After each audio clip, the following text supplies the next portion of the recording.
जादुई समुद्र। बहुत समय पहले की बात है। एक छोटे से गांव में एक लड़का रहता था जिसका नाम अर्जुन था। अर्जुन का दिल बहुत बड़ा था, लेकिन उसकी जेबें खाली रहती थीं। वह मछुआरों के परिवार से था, पर उसकी किस्मत हमेशा उसे निराश करती थी। वह जितनी मेहनत से मछलियां पकड़ता, उतनी ही बार उसका जाल खाली लौट आता। एक दिन उसकी मां ने उदास होकर कहा, अर्जुन, लगता है हमारी किस्मत कभी नहीं बदलेगी। हम इसी तरह गरीबी में जीते रहेंगे। अर्जुन को अपनी मां की यह बात सुनकर बहुत दुख हुआ और उसने फैसला किया कि वह कुछ भी करके अपनी और गांव वालों की स्थिति सुधारने की कोशिश करेगा।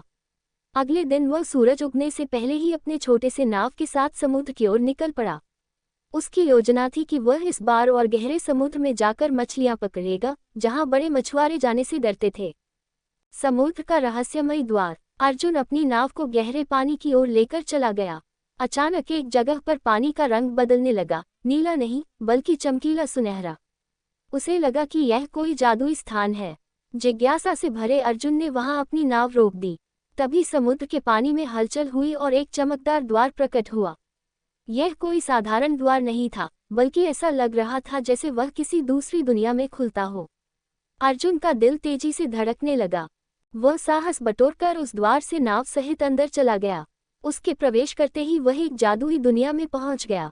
यहाँ समुद्र का पानी हवा की तरह हल्का महसूस हो रहा था और चारों ओर रंग बिरंगी मछलियां तैर रही थीं, जो इंसानों की तरह बातें करती थीं। अर्जुन ये सब देख हैरान रह गया। समुद्र का राजा और शर्त। तभी वहां का राजा, जो एक विशाल सुनहरी मछली थी, अर्जुन के सामने आया और बोला, हे मनुष्य, ये जादुई समुद्र केवल उन लोगों के लिए खुलता है जिनके दिल में सच्चाई और दूसरों की मदद करने का जज्बा होता है। लेकिन यहाँ से कोई खाली हाथ नहीं जा सकता। तुम्हें मेरी एक शर्त माननी होगी। अर्जुन ने आदरपूर्वक पूछा, महाराज, आपकी शर्त क्या है?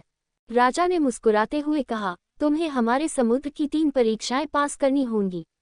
अगर तुम सफल रहे तो तुम्हें ऐसा खजाना मिलेगा जिससे न केवल तुम्हारी बल्कि पूरे गांव की जिंदगी बदल जाएगी।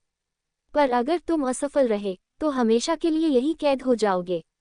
अर्जुन ने बिना सोचे समझे चुनौती स्वीकार कर ली। वह जानता था कि यह उसका एकमात्र मौका है। पहली परीक्षा, साहस की परख। राजा ने अर्जुन को पहली परीक्षा के लिए एक गुफा में भेजा, जहां एक विशाल समुद्री अजगर रहता था। अर्जुन को उस अजगर की पूंछ से एक मोती लाना था, जो गुफा के अंतिम छोर पर रखा था। अर्जुन ने अपनी नाव किनारे पर लगाई और गुफा के अंदर चला गया। अंदर घना अंधेरा था, लेकिन उसने हिम्मत नहीं हारी। गुफा के बीचों बीच अजगर सो रहा था। अर्जुन ने बहुत सावधानी से उसके पास जाकर उसकी पूंछ के पास रखा मोती उठाया। लेकिन जैसे ही उसने मोती को छुआ, अजगर जाग गया और उसने अर्जुन पर हमला करने की कोशिश की। अर्जुन ने फुर्ती से एक बड़ी चट्टान को लुढ़काकर अजगर के रास्ते में डाल दिया और जल्दी से बाहर निकल आया। इस तरह उसने पहली परीक्षा पार कर ली। दूसरी परीक्षा, बुद्धिमानी की परख। राजा ने अब दूसरी परीक्षा के लिए अर्जुन को एक जादुई द्वीप पर भेजा। वहां उसे एक ऐसा पेड़ ढूंढना था जिसमें सोने के फल लगते थे। लेकिन समस्या ये थी कि उस द्वीप पर हर पेड़ एक जैसा दिखता था और केवल एक ही पेड़ पर असली सोने के फल थे। अगर गलत पेड़ को छू दिया जाता तो वह पेड़ तुरंत एक राक्षस में बदल जाता। अर्जुन ने चारों ओर देखा और ध्यान से हर पेड़ का निरीक्षण किया।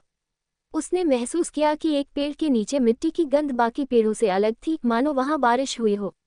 उसने अंदाजा लगाया कि यही जादुई पेड़ है, क्योंकि सोने के फल वाला पेड़ बारिश से चमकदार हो सकता था। उसने सही पेड़ की पहचान कर ली और बिना किसी परेशानी के सोने का फल तोड़कर राजा के पास लौट आया। तीसरी परीक्षा, दया की परख। अब तीसरी और आखिरी परीक्षा का समय था। राजा ने अर्जुन को एक छोटे तालाब के पास भेजा, जहां एक घायल मछली पड़ी थी।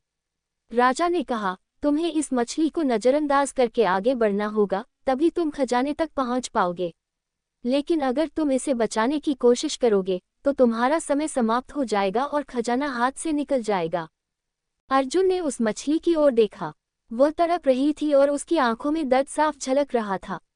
अर्जुन ने सोचा, खजाना तो फिर भी मिल सकता है, लेकिन किसी की जान से बढ़कर नहीं। उसने तुरंत तालाब के पास रखी औषधि से मछली का इलाज किया। मछली ठीक होते ही चमकने लगी और एक सुंदर जलपरी में बदल गई।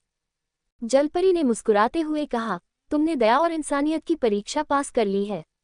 असली खजाना यही है, अब तुम्हें इससे भी बड़ा इनाम मिलेगा। जादुई खजाना और नया जीवन। जब अर्जुन वापस समुद्र के राजा के पास पहुंचा तो राजा ने प्रसन्न होकर कहा, तुमने मेरी तीनों परीक्षाएं सफलतापूर्वक पार कर ली। अब समय आ गया है कि तुम्हें तुम्हारा इनाम मिले। राजा ने अर्जुन को एक सीप दी और कहा, ये साधारण सीप नहीं है। इसे खोलते ही तुम्हें वह मिलेगा जो तुम्हारे दिल की सच्ची इच्छा है। लेकिन याद रखना, इसका उपयोग केवल नेक कामों के लिए करना। अर्जुन ने सीप लेकर धन्यवाद दिया और वापस अपने गांव की ओर रवाना हुआ। जब वह गांव पहुंचा तो उसने सीप खोली। अचानक गांव की सारी गरीबी खत्म हो गई।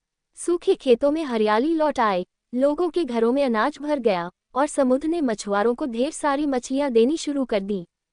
गांव के लोग अर्जुन को धन्यवाद देने लगे।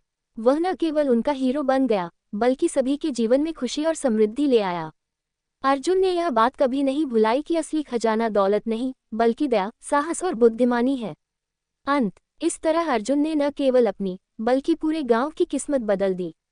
जादुई समुद्र से मिली सीख ने उसे यह सिखाया कि जीवन में सच्ची खुशी दूसरों की मदद करने और सही राह पर चलने में है।